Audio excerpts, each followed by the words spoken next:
It is a widely held belief among non-Muslims that the religious schools known as madrasas are a production line for terrorists. Bombings in Bali and Jakarta 4 and 5 years ago went a long way towards reinforcing that belief, since many of the perpetrators of those bombings came from just one such school, Al Mukmin, in the town of Ngruki in Java. But Indonesia alone has more than 14,000 Islamic schools. Are they all dedicated to the pursuit of terror?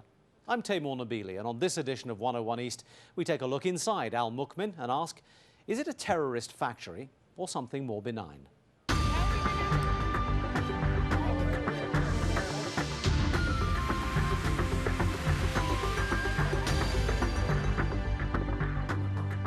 The Al Mukmin school enjoys a special reputation among madrasas because it was founded by the man Western intelligence agencies regard as one of the most dangerous religious leaders alive, Abu Bakr Bashir. We invited Farish Noor, a Malaysian scholar who specializes in the politics of and within Islam, to make a short film about the school. Here it is. In the middle of the city of Surakarta in central Java lies the village of Ngruki. Here, rural life revolves mainly around the family. Communal ties run deep, and yet strangers are made to feel welcomed.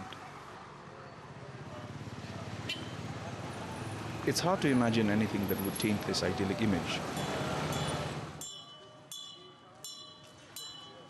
But if a Washington think tank, the International Crisis Group, is to be believed, the recruiting ground for future terrorists lies somewhere behind these gates. So what's the truth then? This soccer match could take place anywhere, in any boarding school around the world.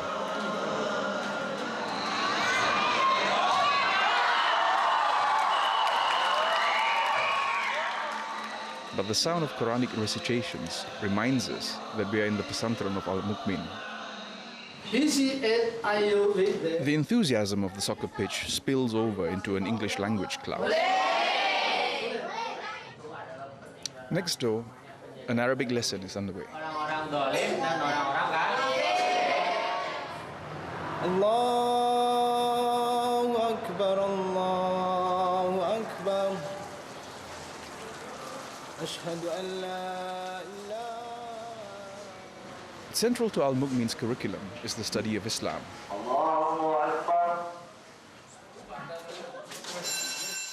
Islam serves as the basis for all the other subjects, including mathematics, science, and economics. Students as young as 7 years of age memorize the Quran, learn Islamic history and theology. Many of them are from traditional families, where religion looms large. The school's aim is to produce upright Muslims. A person who has strong principles and not easily swayed. He has a wide knowledge and a righteous heart. That's what we place importance here. So we have alumni who have built hospitals, set up businesses, or go into the pharmacy field, education, and so forth.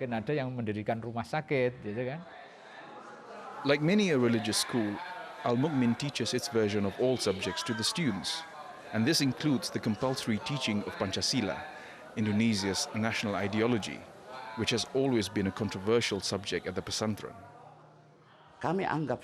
We consider that sort of knowledge as raw material that needs to be processed with the guidance of Allah. If it conflicts with our beliefs, then we will correct it. For example, the state ideology says that all religions are good. We disagree. That's what people say, but that's not what Allah says. Like it or not, that's the fact. It's precisely this stance that has led some critics to identify the school as a breeding ground for extremism, a claim it finds difficult to shake given the presence of one of the school's founders, the controversial cleric Abu Bakr Bashir. The alleged spiritual leader of the Jamaah Islamiyah lives within the compounds of the school and preaches his own version of conservative Islam.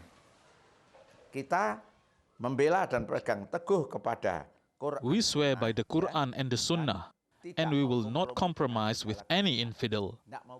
Non-Muslims want Muslims to be moderate and to be willing to compromise. Islam is the truth, and all else is falsehood. Bashir's critics claim that his rhetoric is believed to have inspired several terrorist acts in Indonesia, including the 2002 Bali blasts that killed 202 people. He was arrested in March 2005, found guilty of conspiracy over the attacks and sentenced for 2.5 years in jail. The sentence, however, was later reduced and Bashir was released in June 2006 and his conviction later overturned. Now he insists that those who orchestrated the attacks were wrong in their method of jihad. Itu menurut pendapat saya keliru. They were wrong. They used weapons in a non-conflict area. Di dalam wilayah yang tidak konflik senjata, In a non-conflict area, we wage war against the enemies of Islam through sermons. That is why I am considered dangerous by the Americans because of my messages, which they fear a lot more than bombs. dianggap keras. Among those convicted of the Bali bombings were 3 former students of Al-Mu'min, and they referred to Abu Bakr Bashir as their spiritual guide. The school, however, is quick to correct any perception that Abu Bakr Bashir exerts an overriding influence at the pesantren. Al-Mu'min sebagai yayasan dia adalah Al-Mu'min is an institution and the pesantren is an education system.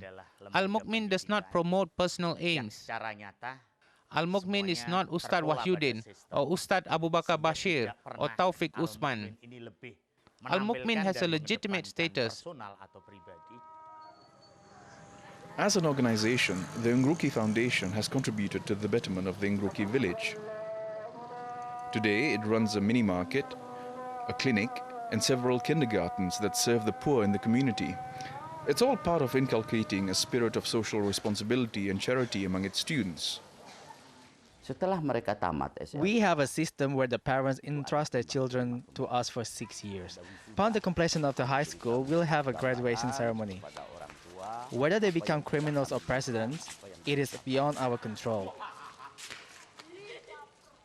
Well, joining us on the show today is the author of that report, Farish Noor. He's live in Berlin. With us here in the studio in Kuala Lumpur is Nur Huda Ismail.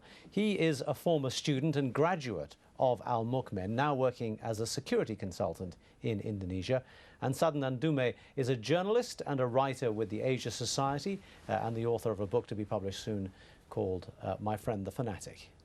Gentlemen, thank you all for being with us today. Farish, let me begin with you. Your trip to Ngruki was only recent, and as we saw in that film, you have a nice little division. You have a number of people espousing values and attitudes that would be familiar to all the religions of the world, and yet we have a reputation and a history which is much darker and much bleaker. Now, give us your impression of which is the truer picture of what you saw over there. Well, I think in a sense, both are equally true. And this highlights the fact that all madrasas, and Al-Mu'min in particular, is a very complex institution. Of course, the madrasa, as we saw in the film, is actually in many ways a modern school. It teaches subjects that are taught in the other colleges and secular schools in Indonesia as well.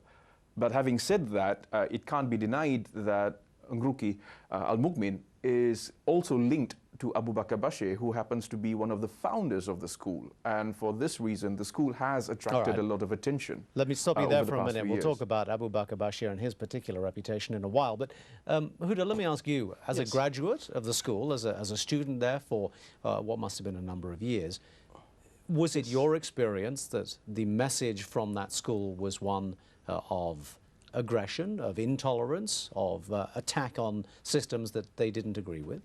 No, I mean, like, when I was there for 6 years. I graduated in 6 years, and then the key message when I was there is clearly that you have to fight, you have to uphold Islam, and you have to fight your religion. But my question to you is, while you were there, Yes. did you feel pressure that your fight, your personal ideology should be expanded into a broader fight, into a more aggressive, militaristic sort of fight? Was there pressure on you? There was no, I mean, like, honestly, there was no pressure to actually fight in terms of physical. But everyone in that school was taught to prepare, to ready, to fight the religion, to fight our religions, our faith. Sometimes it's okay for us to, I mean, like, it's okay to use use force, you know, if Right. we cannot use only rhetoric. Sadanand, I mean, in the Western accepted narrative here, that fight is immediately translated as physical, as violent, as wanting to overthrow anything that doesn't agree with it. And yet, we saw in the film, and we hear from the people here, that that's not necessarily the message.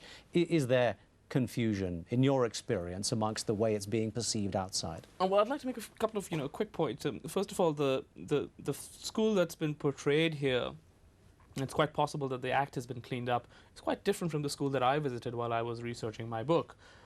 For example, one of the things that was very evident was there were stickers of Osama bin Laden all over when I visited, and slogans exhorting people towards jihad. There were also pictures and posters of Shamil Basayev, the Chechen resistance, and really a sort of panoply of what you could call the violent Islamist international movement. Where did those come from? I mean, I don't know. These are stickers that I saw all over when I visited the school. It's possible that they're not there anymore. But did you also get a sense that every student in that school and the entire faculty was dedicated to this idea? That is almost irrelevant as far as I'm concerned.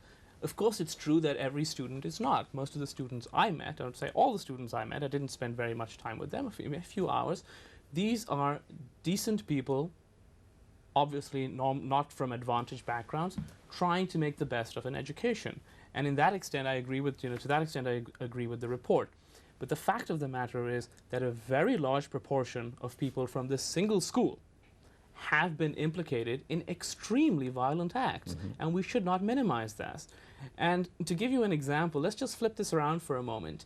If there were a school somewhere in Indonesia or somewhere in the world which produced, say, 12 Nobel laureates in physics, and then we came around and we did a film and we said, well, look at this one person who's not a Nobel laureate, or look at all the hundreds who are not Nobel laureates, that doesn't mean anything. The school would still have a reputation for being an outstanding school for churning out scientists. It would have that reputation, but that would not necessarily be its only function, surely. Absolutely.